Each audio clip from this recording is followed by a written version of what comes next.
there's a wealth transfer happening with energy infrastructure on a domestic level, and there's wealth transfers everywhere across the economy, but there's one happening specifically in energy right now. I think it's worth talking about. Solar panels, heat pumps, home batteries, and electric vehicles. And the question you might want to ask is, why would anyone get one of these? And normally the answer is because it's cheaper for them overall to get one. And that's because there's been some sort of subsidy for them to do that. So they might run the numbers of owning a car over 5 years or 10 years, or they might run their sort of domestic heating numbers, or a company might come along and give them some example numbers and say, look, over 10 years you're going to save money. And if they're sitting there going, well, I own the house and I'm going to live here for 10 years, then why don't I save the money? So sometimes these come in the form of like an interest-free loan to buy an electric vehicle. It can just be straight up money to retrofit your heating system for a heat pump, and money for the heat pump and installation. It can be money off solar panels, or companies offering to fit solar panels for free because they get grants to do them. And essentially, where's the money from all of these coming from? It's coming from the government, which means everyone, because it's money from taxation. But you're only normally eligible to get these sorts of things, so like rooftop solar or a heat pump, if you own your own house. And obviously you've got to own the roof to be able to put solar panels on there. And typically you can only get a heat pump subsidy if you're the owner of the house. And I think the highest subsidies are for people who own the house but are on benefits, so maybe like retired pensioners and things like that. The point is, though, although not everyone who owns their house is rich, they are wealthy by country standards, because if you own a house, especially if you own it outright, you've got a lot of money in that, or wealth in that house, which means that you're already richer than maybe the lower half, the other half of society, and essentially all these green policies will be saving money for people that are already wealthy. And it's not just in case of like, it's real money. So for example, if you're looking at your yearly expenditure for over 5 years, and you see that if you get a free heat pump, then your bills will be cheaper. You're saving money over 5 years. It's not like money in your pocket now, like cash, but it will save you money over a long time. And it basically means that if you've already got wealth, you can get more wealth, right? Or save money, the opposite of getting rid of wealth, by getting one of these policies. Now we've got to think about who's paying for this. So if all these policies directly came from just taxation, then that would be everyone paying, and then the money being essentially handed out to wealthy people, or wealthier people. So I'm not just saying that anyone who's got their own roof is a wealthy person, but it's already on the way towards the wealthier side of the country. But everyone pays tax, remember. Wealthy people pay more tax potentially, but they're still in a position to earn more, and they're being rewarded for already owning something. Now, in specific cases, the costs of having these new technologies are actually going to filter through to increased energy prices for everyone. So when you pay your electricity company, they, as I said in a previous video, they hand out that money partly to people who are generating electricity, and partly for people who own the network, and partly for people who are like controlling the flow of electricity. And the amount of money that gets paid to the network is split into two, with the local network being one part and then the wider network being another part. And the local network part, the distribution network, is organised in like local areas. So for example, I saw a post on LinkedIn about there's been heat pump adoption in quite rural areas of southwest England, in Cornwall, but those whatever strain it puts on the local network to have more electricity demand in the local area will be added to everyone's bills in that whole area that's covered by the one distribution network company. So that meant that like people, the grid upgrades that needed to serve electricity into Cornwall for new heat pump users will be spread across everyone, including everyone in Bristol City, for example. and that means that it's spread across a lot of people. Maybe people living in cities, sometimes they're wealthier, sometimes they're poorer, but because forms part of your electricity bill, and we know that electricity bills are different in different parts of the country, it does mean that people in Bristol will be paying more money for their electricity bill because people in Cornwall have got a heat pump. And that's in the case where the electricity demand from a heat pump is increasing the overall electricity demand, because maybe the person that had that before had oil heating, for example, didn't use any electricity, but now they've got a heat pump and it raises the amount of electricity we need to get down to Cornwall, or just manage in the local area. Maybe it's local wind farms producing it, but the flows need to be managed, and that means more investment in the network. So that means that even you get doubly helped if you're a heat pump user, because you get free money to get it, then you get lower cost of energy while using it, because they're designed to be efficient and use efficient use of electricity versus gas or oil, and you get everyone else helping to pay, everyone in your area helping to pay the marginal increase in grid fee that's associated with you wanting more electricity down the pipe, as it were. So yeah, every one of these. So there's other mechanisms that are brought in to essentially incentivize people to take part in flexibility, which is when people change their usages of electricity to save the network. And if you have a battery or a heat pump or some sort of heat storage device that's smart, so you're more likely to be able to participate in these services, especially if you have a battery. So for example, maybe you get a interest-free loan to buy an electric vehicle, and now you can actually use the battery of that electric vehicle to power your house. That's a new technology coming through. There's incentives from the government and from the grid operators to get customers to stop the risk of blackouts by reducing their demand in certain periods. So there's a thing called the demand flexibility service, and individual customers can get rewarded through their suppliers, maybe hundreds of pounds a year, to reduce their energy, to promise basically to not use energy during certain nights of the winter. You get a text and you've got to try and reduce your energy. That saves the overall system money in terms of having backup plants on the system. But for people that have already got a battery, it's a perfect use case for your battery. Perfect time to use your battery. You get paid for it, so it's essentially like extra money, extra free money just for having the asset. And again, that's because you had the money to buy the asset in the first place, or part buy it. And the money for all that, again, comes from everyone's bill. So everyone pays their electricity bill, goes to the government then redistributes that, or goes to National Grid.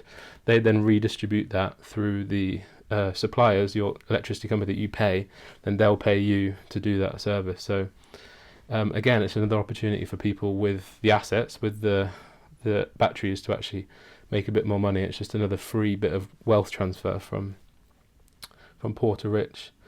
So this is a bit unfair because poor people use or emit the least carbon statistically, so they use the least amount of energy because they don't fly as much, they don't drive as fancy cars or any cars, and there will be, because the costs are normally shared partly through energy bills, which might vary in price if you've got a variable tariff, but with a lot of these infrastructure charges are traditionally recouped through the standing charge, which is getting more and more of a percentage of everyone's bills, and which is good in a way, because if the standing charge goes up, it means that you don't get let off paying just because you don't use energy. If you've got your own solar, you don't sort of get to keep away from it. So there's definitely alternative ways that we can essentially try to make it fair again on the back end, but I think that what we need to realize is why is it happening, first of all. So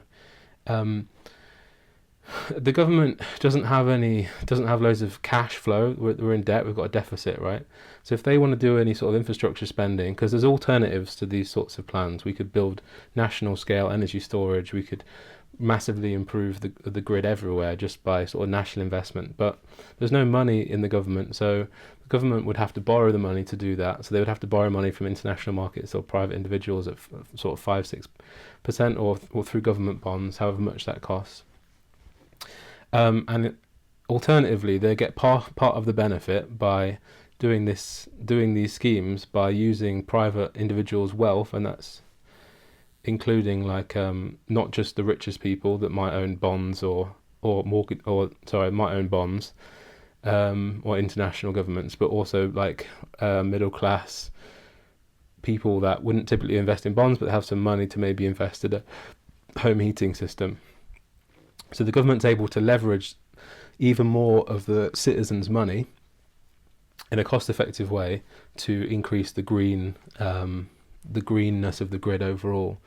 Now, a valid question might be, why are they doing this overall? So it would be part of a national target to reduce carbon emissions, and that might be to do with the Paris Agreement or the previous COP agreements that were reached at the COP events.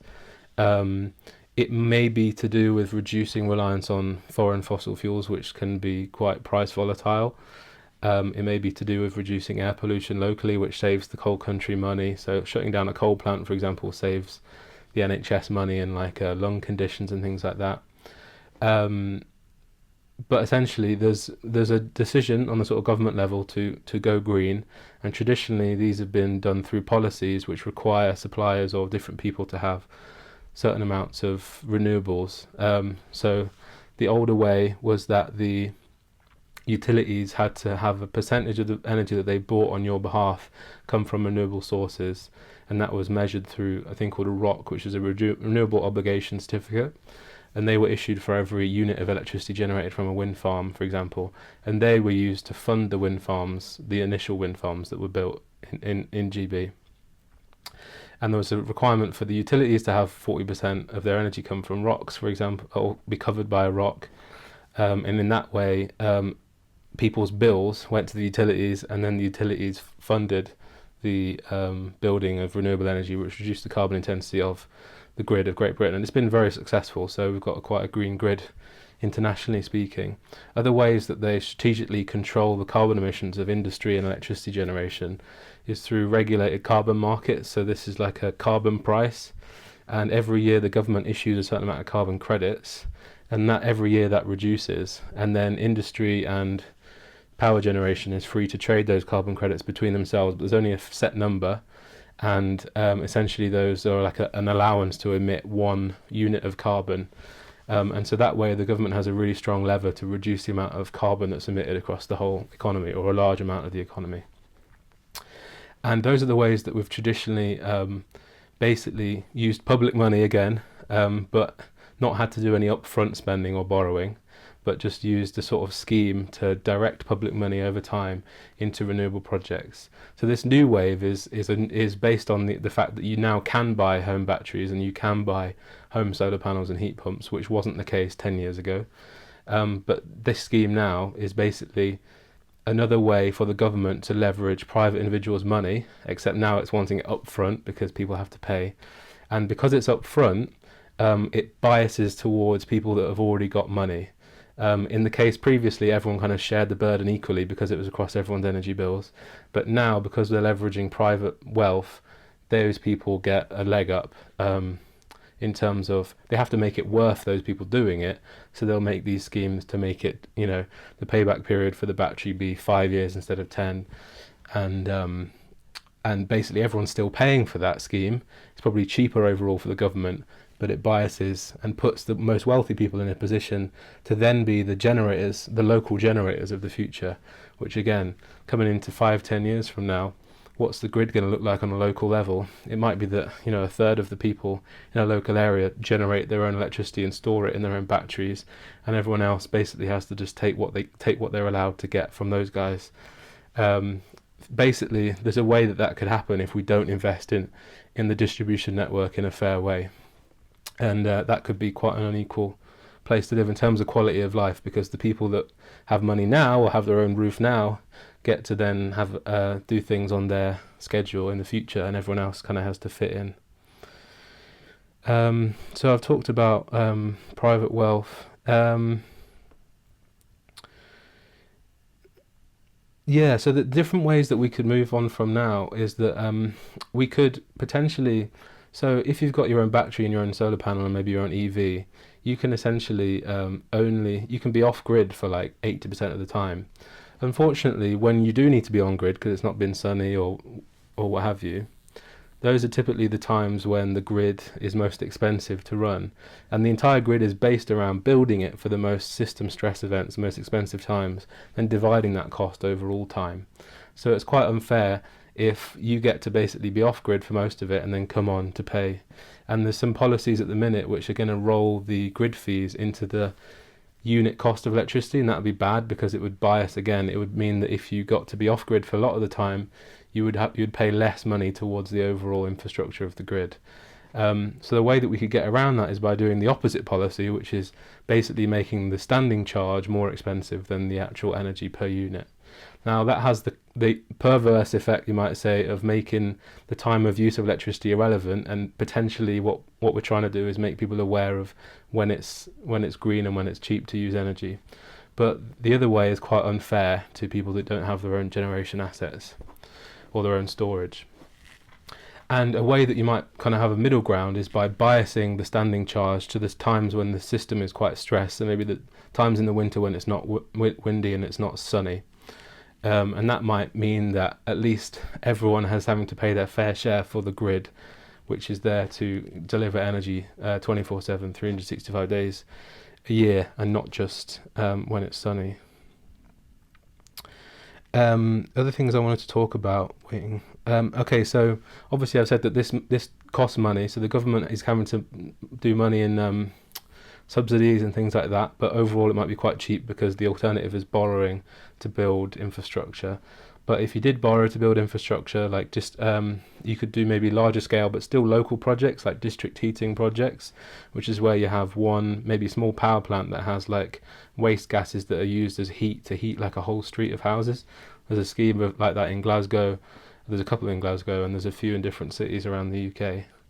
And then again, the government could go really hard and sort of invest loads of money into clean fuels, or subsidising green gas like biomethane and underground carbon storage, and then spending loads of money on long-term electricity storage like compressed air and different kinds of batteries like flow batteries. They are doing that last one. There's a new long-term storage market just coming on, which is going to procure electricity storage from pumped hydro plants, but also from new kinds of batteries that are designed to keep energy for longer at a cheaper rate. It could be compressed air, it could be chemical batteries. And those kinds of projects are really needed, but again, we're just eating into like the massive amounts of stored gas that we have to kind of replace. So we can replace it with green gas and keep all our gas infrastructure, or we can replace it with batteries and throw away our gas infrastructure. That would be most expensive option. There's a long way to go. We've got like a few hours of electricity storage in the UK, and we've got days to weeks of gas storage. If we want to completely replace the gas storage with hydrogen or with batteries, that's a lot of money over a long time to do that.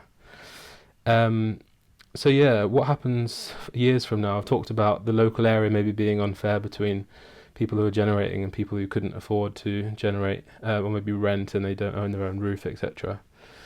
It is cheaper for the capital for the transition at the minute to do this sort of thing, to leverage private wealth. And I've talked about how it's traditionally done through ROCs and everything. So will it work? So in general, it's going to, I mean, the initial rollout of solar 10, 15 years ago, where people got a feed-in tariff, did reduce the carbon intensity of the grid. It did mean that there was rooftop solar, but again, that was essentially regressive taxation because the people with the solar panels got subsidised or free solar panels, and their energy bills reduced for many, many years compared to everyone else.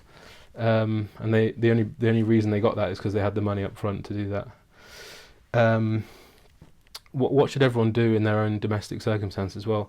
If you've got the money and someone comes to your house and says, I can save you money over this amount of time, if you run the numbers yourself and you see that you will make money, you should probably do that, because you're at least doing what the government schemes are designed to do, which is roll out, heat pumps and things. And the government's made a strategic decision to support heat pumps against different technologies, to replace gas, especially in certain areas, and especially for vulnerable customers like old people, but only those who own their own home.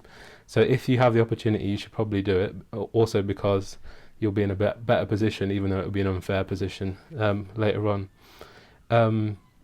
But be careful that it will actually save you money. So in the US, where it's a bit less regulated, lots of people have been left with rooftop solar panels that are costing them way more than the actual energy price.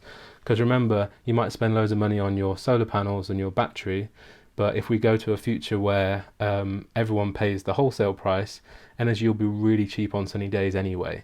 So it could be the case that even you've paid loads of money for your solar and you're paying that off at £80 a megawatt hour, or 8 pence a kilowatt hour, but actually the wholesale cost is 0 or 1 pence a kilowatt hour. So you would have been better off just buying it from the market.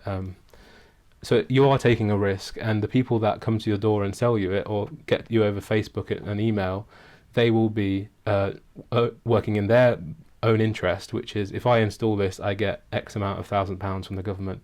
So they're not really on your side, only you are on your side. But if you can run the numbers and you're happy with it, the same way that you might take a fixed price for energy over 5 years from your supplier, if they ever offer that would be a good idea in some cases. And that's a personal decision based on risk. But again, it's a bit unfair that you should have to make that decision yourself. Who's profiting in the short term? Mostly the people that do the solar installations and the heat pump installations. And there's just been a recent government scheme where they've tried to go back and ban certain suppliers because they did lots of installation projects that were substandard. That's probably going to happen here. You're going to get lots of cowboy outfits that are basically just trying to harvest subsidy money. But overall, they will be providing a service, which is the rollout of renewable infrastructure. When do subsidies make sense? So the ROC subsidy was a really powerful subsidy because it supported an entire industry of wind farms and wind turbines to basically go from being way too expensive to being cost competitive without subsidies, or maybe just only with risk subsidies, which is where we're at today. So it took the cost of wind energy from like £250 a megawatt hour down to like 70 or 80 pounds, which is incredible industrial learning over 15-20 years. And basically that was funded by the ROC, which was diverting public money to subsidising renewable projects. Unfortunately, although some of the skills stayed in the country, and I've benefited from that in my career, actually the manufacturing has partly stayed in the country. There's a blade plant down in the Isle of Wight, in Hull, I believe, as well.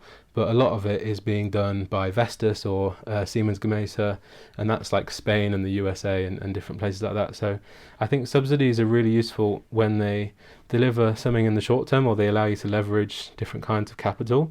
But really you want a subsidy that actually keeps skills in the country. So this subsidy will be keeping... So again, there's small companies that are like small installers. That is a skill base that is being, developed in the UK, which is good. But is that skill base something that is like exportable in the case where you can use that to make money abroad through skills or manufacturing knowledge or infrastructure? Maybe not. But there's still a lot of high tech stuff happening in the UK with renewables. We've got some of the world leading companies in smart transformers. Different kinds of wind turbine gearboxes, still lots of research done in this country in terms of wind turbines and all kinds of fuel-based power. So the investment in energy research is still giving dividends to the UK. And I would say that one of the worrying things is when heat pump subsidies and things like that seem to directly compete with gas, or there's this narrative that heat pumps are going to replace gas boilers. Now, in some cases that might be true, But in a large amount of the heat pump rollout so far, it's been replacing in places where there's no gas network. So where the cost of gas heating, maybe through propane bottles, is incredibly high, and where you might do oil heating. And those are the places you'd expect the market to get first because they're the most cost benefit. If a heat pump is only just a bit cheaper than gas, then it would take longer for that to be replaced. But in this case, for like oil and things, it's there's a much larger saving to be had, so that's where the heat pumps have been targeted first. I think the gas network has still got many years of being useful and fairly low carbon compared to the alternatives. And I also think that there's different kinds of heating that we can do, not just heat pumps, maybe electric boilers with storage and domestic heat storage, and those might be especially useful when we get things like free energy during the day when it's sunny, and things like that. So although the heat pump market is exploding, quote unquote, it may be that it's just essentially just taking the low-hanging fruit for the moment, and it would be good if it didn't mothball gas infrastructure, because that's highly useful and very expensive. So hopefully that's given you a bit of insight into what's happening with the wealth transfer in energy infrastructure locally.